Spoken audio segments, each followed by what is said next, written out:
مجھے یاد ہے میں اس وقت اتنا چھوٹا بھی نہیں تھا، ابتدائی کتابیں پڑھتا تھا،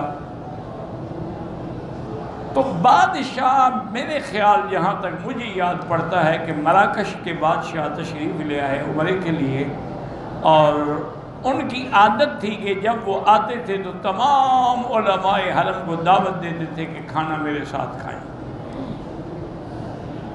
یہ ان کا ہمیشہ کا معمول تھا۔ ویسے سنا ہے کہ وہ تھے بھی بڑے دیندار، رمضان المبارک میں ساری رات جاگتے تھے اور تمام دنیا سے قاریوں کو بلاتے تھے، ان کا قرآن سنتے رہتے تھے۔ تراویح سے فارغ ہوئے پھر قرآن سننا شروع ہو گئے۔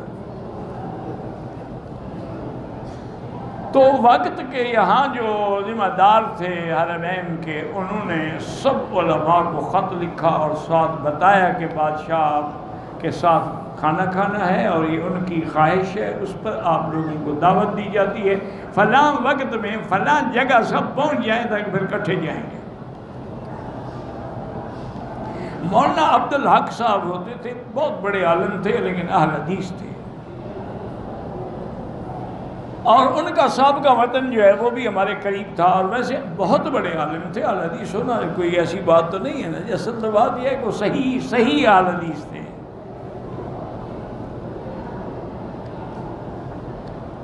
تو وہ جو یہاں کے حرم کے ذمہ دار تھے نا، تو ان نے مولانا عبدالحق صاحب کے ذمہ لگایا کہ یہ خط حضرت کے پاس لے جائیں۔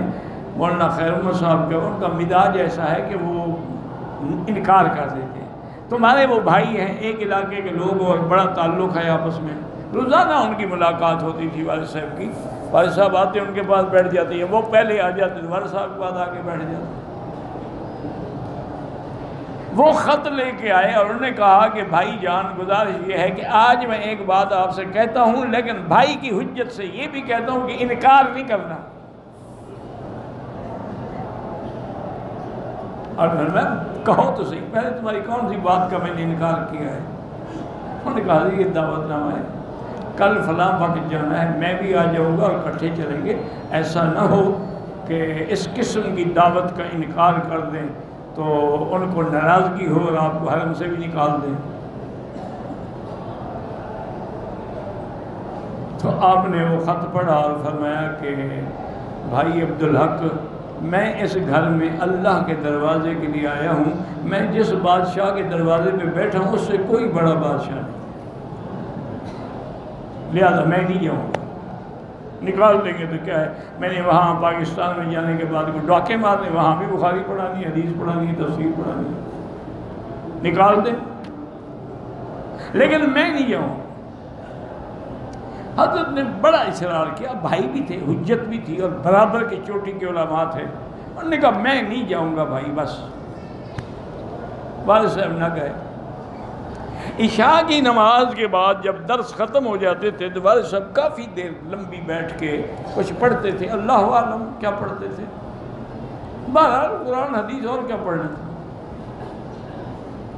مولانا عبدالحق صاحب آ گئے، ملے اور کہنے لگے بھائی جان تم نے بہت اچھا کیا کہ نہیں گئے، میں وہاں جانے کے بعد سوچ رہا تھا کہ اگر تم ہوتے تو ساری مجلس میں گڑبڑ ہو جاتی کہ ہمیں 2 گھنٹے تم نے بٹھائے رکھا، وقت نہیں، ابھی آئیں گے ابھی آئیں گے ابھی آئیں گے۔ 2 گھنٹے کے بعد صرف ہاتھ ملایا، کھانے پہ بیٹھ گئے۔ اب ہمیں کھانے کا بھی پتہ نہیں، اتنے کھانے ہیں، اتنے انواع و اقسام ہیں، میں سمجھ نہیں آتی کون سا شروع کریں، کہاں سے کھانا ہے کہاں سے نہیں کھانا۔ بادشاہوں کے کھانے تھے، ہمیں جو سمجھ آیا تھوڑا بہت کھایا، اس کے بعد نے ایک ایک لفافہ پکڑا دیا۔ ہم گھر میں آئے تو دیکھا تو اس میں 500 ریال تھے، یہ ہدیہ ملا۔ میں نے کہا اچھا ہوا کہ تم نہیں آئے، تم بلوچ آدمی اور تم وہی کوئی نہ کوئی گڑبڑ کر دیتے تو سب کے لیے مصیبت بن جاتی۔ والد صاحب بھی پتہ نہیں کس خیال میں بیٹھے تھے، کہنے لگے مولانا عبدالحق ایسا کرو میرا مسلح اٹھاؤ ذرا دیکھو نیچے کیا ہے، کوئی بندہ لفافہ رکھ کے چلا گیا، مجھے پتہ نہیں کیا، میں نے دیکھا ہی نہیں۔ اور انہوں نے لفافہ کھولا، اس میں 5000 ریال تھے۔ انہوں نے فرمایا دیکھو تم بادشاہوں کے دروازے پہ گئے 500 ملا، میں اس بادشاہ کے دروازے پہ بیٹھے رہا 5000 پہنچا، اور بغیر مانگے یہ بھی پتہ نہیں کون دے گیا۔ خود نے کہا بھائی جان یہ تو آپ مجھے دے دیں۔ انہوں نے میرے بھائی کو لے جاؤ، میں نے پہلے ہی نہیں دیکھا، میں کیا کروں گا پیسوں کو۔ یہ لوگ تھے، اللہ ان کی قبروں پہ کروڑوں رحمتیں فرمائے۔ اللہ تبارک و تعالیٰ ساری زندگی انہوں نے خودداری سے، فقر سے اور اپنے اصولوں پر استقامت سے گزاری ہے۔ اصل اہل اللہ یہ ہوتے ہیں۔ اس لیے بعض بزرگوں نے ایک اچھی بات لکھی، انہوں نے کہا کسی پیر کو پہچاننا ہو نا تو دیکھو اس کے ارد گرد بیعت ہونے والے کون ہیں، بڑے آدمی ہیں تو سمجھو یہ مکار ہیں، اور اگر اس کے ارد گرد علماء ہیں، فقراء ہیں، غریب لوگ ہیں، سمجھو یہ اللہ والا ہے۔ آج تو حضرت ایک کاروبار بن گیا ہے، فقیری اور پیری بھی کاروبار ہے۔